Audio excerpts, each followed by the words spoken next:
vendredi, nous devons être à la marche. Nous devons sortir pour rendre hommage aux gens qui sont tués, dont les corps sont déposés dans la nuit. Nous devons sortir pour dire non à la banalisation de la vie.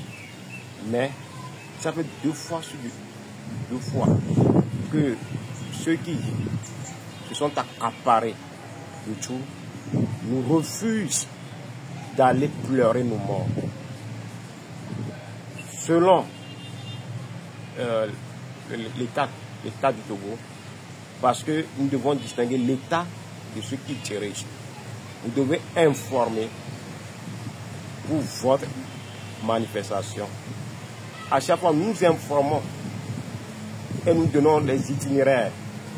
Malgré que nous sommes contre la manière dont ils nous compartimentent dans certains endroits pour marcher. Mais deux fois de suite, ils nous refusent. Et la dernière, l'argument, je tombe des nues.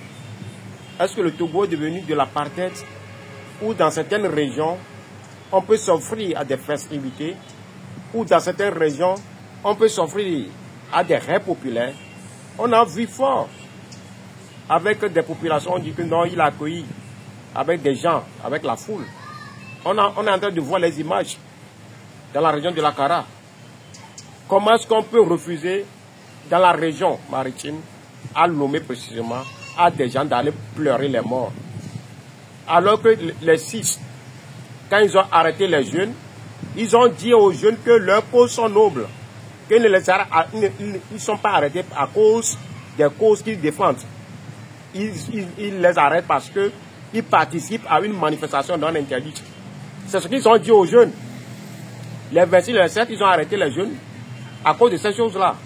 Si vous refusez aux organisations qui sont sur le terrain de pouvoir manifester, quand bien même que ces organisations vont demander, pas demander, vous informer qu'ils vont manifester, ils vont faire la manifestation. Vous leur opposez un refus. Est-ce que vous pensez que la jeunesse que nous avons aujourd'hui va vouloir aller vous informer de quoi que ce soit? Vous-même, vous êtes en train de légitimer les actes de la jeunesse. Si demain, un jeune dit qu'il va manifester, il va manifester. Pourquoi dans un pays comme le Togo, on empêche à des gens de pleurer leur mort? Même lors de l'apartheid, nous voyons les funérailles. Quand on tue des gens, on permet aux gens d'aller enterrer leurs morts, d'aller pleurer leurs morts. Qui êtes-vous? Vous êtes tellement inhumain que vous empêchez des gens d'aller pleurer leurs morts. J'interpelle la communauté internationale. Ce qui se passe au Togo. Ne venez pas en sapeur-pompier. Ou bien ne venez pas à la dernière minute. Cette série d'interdictions vont déboucher sur des troubles graves.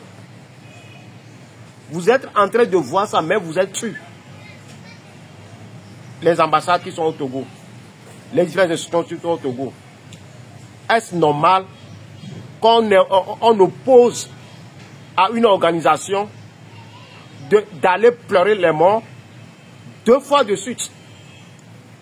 Et quand on va sortir, on va commencer par tuer, on va commencer par arrêter, vous allez venir, vous allez faire des médiations. Non. C'est en ce moment que vous devez réagir.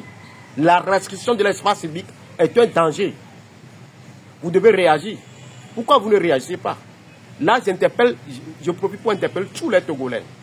Vous êtes en train de suivre ce qui est en train de se passer.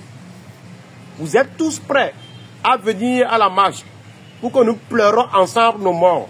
Pour que nous disions plus jamais à la banalisation de la vie au Togo. Mais vous avez entendu ce qu'ils ont dit. Préparons-nous. Organisons-nous. Quartier par quartier.